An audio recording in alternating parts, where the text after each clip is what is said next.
হাজার চেষ্টা করেন ওই আওয়ামী লীগ হতে পারবেন না।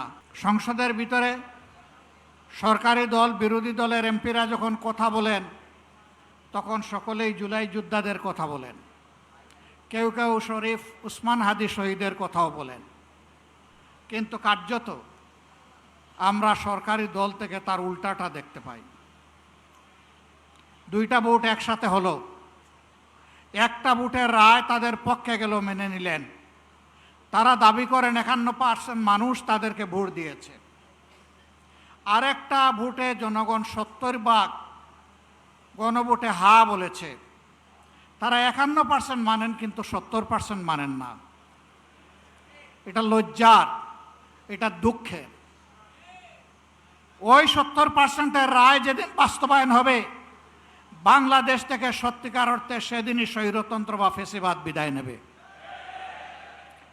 বিএনপি প্রত্যেকটি বিষয়ে পতিত, পালিয়ে যাওয়া ফ্যাসিবাদের রাস্তা ধরে হাঁটা শুরু করেছে। আমরা একসাথে মজলুম ছিলাম। বিনয়ের সাথে বলতে চাই, হাজার চেষ্টা করেন ওই আওয়ামী লীগ হতে পারবেন না, দুর্বল আওয়ামী লীগ হতে পারবেন। সেই আওয়ামী লীগ যারা জাতিকে নিয়ে, বিরোধী দলকে নিয়ে ব্যঙ্গ বিদ্রুপ করত, আজকে তারা কোথায়?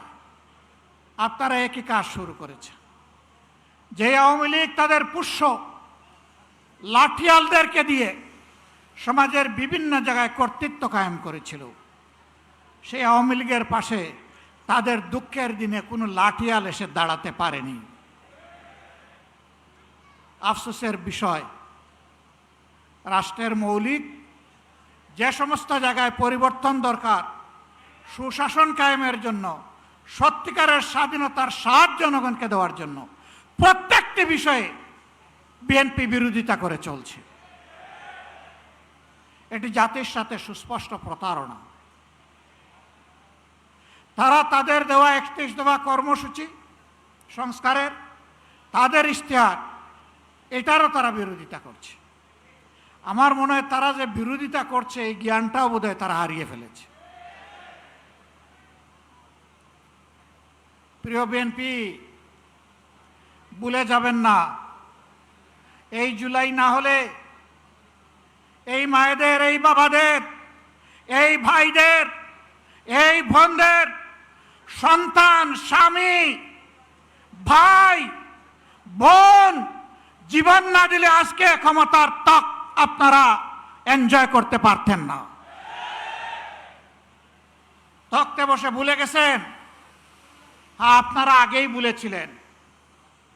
শহীদ পরিবার যখন বুকে কষ্ট নিয়ে কান্নাকাটি করছিল, শহীদ পরিবারের কাছে তখন আপনাদের ছুটে যাওয়ার সময় ছিল না। আপনারা 5 আগস্টের পর 7 আগস্ট পার্টি অফিসের সামনে দাঁড়িয়ে বললেন, আমাদেরকে নির্বাচন দাও, আমরা ক্ষমতায় বসতে চাই। শহীদ পরিবারের দুঃখ আপনাদের অন্তরকে স্পর্শ করে নাই।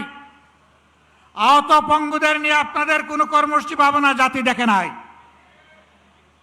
আপনারা এই বিপ্লবের বেনিফিশিয়ারি, যারা বিদেশে ছিলেন স্বদেশে আসার সুযোগ পেয়েছেন। এই বিপ্লব না হলে আপনারা বোধহয় কল্পনাও করতেন না দেশে ফিরে আসার।